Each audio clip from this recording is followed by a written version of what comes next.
விஜயை நீங்கள் சந்திக்கிறீங்க, சந்திக்க உங்களுக்கு நேரம் வேணுமா, ஏதாவது வேறு வகையில் கேட்டு கெஞ்சி வாங்கிட்டு பார்த்துட்டு போகலாம்.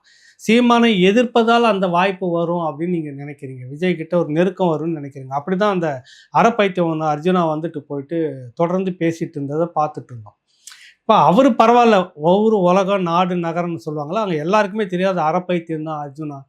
ஏன்டா வாக்களித்தனோ அந்த பகுதி மக்களுக்கு ஒரு பெரிய விடயமாக இருக்கிறது. நீங்கள் ஒரு ஊடகவியலாளர் பேசும்போது சிவாஜி கிருஷ்ணமூர்த்தி என்ற அந்த திமுகவுடைய பேச்சாளர் இறையா நீங்கள் சீமானை இணைக்கிறீங்க. அது எவ்வளோ மட்டமான ஒரு சிந்தனை உங்களுக்கு. உங்களுக்கு ஏதாவது தாவேகா விஜய் மூலமாக இல்லை விஜய் நீங்கள் சந்திக்கணும் அப்படின்ற பெரிய பத்திரிகையாளர் என்ற பேரில் ஊடகவியலாளர் நீங்கள் சந்திக்கிறீங்கன்னா சந்திச்சுக்குங்க. பார்க்கணுமா பார்த்துக்குங்க. நீங்கள் வேறு எதனா கோரிக்கை வைக்கணும்னா வச்சுக்குங்க. ஆனால் ஒருபோதும் ஈழத்தமிழருக்கு ஒரு இம்மி நலனும் நடந்துடாது. அது மட்டும் ஒன்று தெரிஞ்சுக்குங்க. இன்றைக்கி நீங்களும் நானும் பேசிக்கிட்டு இருக்கிறோம் அப்படின்றதுக்கு காரணம்னா அது நாம் தமிழர் கட்சி, சீமான் பட்டி தொட்டி எல்லாம் கொண்டு போய் சேர்த்தது. அவருடைய உழைப்பு கொஞ்சம் நெஞ்சில்லை. இந்த விடயங்கள் ஈழ பிரச்சனைகள் இன்றைக்கும் இந்த மக்கள் மைய தாவேக்காவினர் மத்தியில் கூட இன்றைக்கி அது இருக்குது. காரணம் சீமானுடைய களப்பணி அந்த அளவுக்கானது.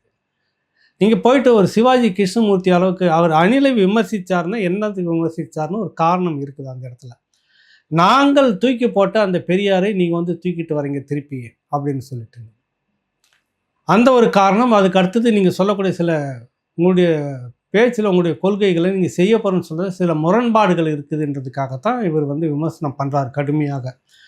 திரும்ப இன்னொரு திராவிடம் தான் இது அப்படின்றது தான் இந்த விமர்சனம். அதை மையப்பகுதியை நீங்கள் புரிஞ்சிக்காமல் அது வெளிப்படையாகவே பேசுகிறாரு. இன்னொரு திமுக, இன்னொரு அதிமுக, அதுதான் நீங்கள் அப்படின்னு. இன்னைக்கு கிட்டத்தட்ட இந்த 15 நாட்களில் விஜய் அவர்கள் அதைத்தான் நிரூபிச்சுக்கிட்டு இருக்கிறாரு. கடந்த ஆட்சிகளில் விஜய் அவர்கள் யாரை தீய சக்தி அப்படின்னு சொல்லிட்டு கடுமையாக விமர்சனம் செய்துக்கிட்டு இருந்தாரோ, நீங்களும் குறிப்பிடுறீங்க. திமுக தலைவர் ஸ்டாலின் அவர்களை இவர் அப்பான்னு ஒன்று அவர் கிரியேட் பண்ணிக்கிட்டு இருந்தார். அதை சுக்கு நீராக உடைச்சிட்டார் விஜய். சார் அப்படின்னு தான் அவர் மேடையில் கூப்பிட்டாரு.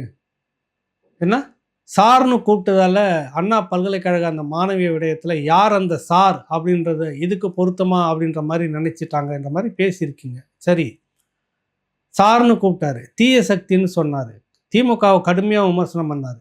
அந்த திமுகவில் அங்கம் வகித்து கொண்டு 5 ஆண்டுகளாக தாக்கு பிடிச்சி கூட இருந்து எல்லாமே செய்துக்கிட்டு இருந்த காங்கிரஸ் கட்சி, விடுதலை சிறுத்தைகள், கம்யூனிஸ்டுகள் இன்று அப்படியே இந்த விஜயிடம் வந்ததுக்கு நிரோஜ் டேவிட் அவர்களுடைய பதில் என்னவா சொல்ல போகிறீங்க சொல்லுங்கள். தமிழ்நாட்டு அரசியல் சிக்கல்ன்றது வேறு. அதை மையம் வைத்து இங்கே சீமான் பேசுகிறார். நீங்கள் அவர் சிவாஜி கிருஷ்ணமூர்த்தி அளவுக்கு அவர் இறங்கி பேசினார்னு சொல்கிறீங்க. இது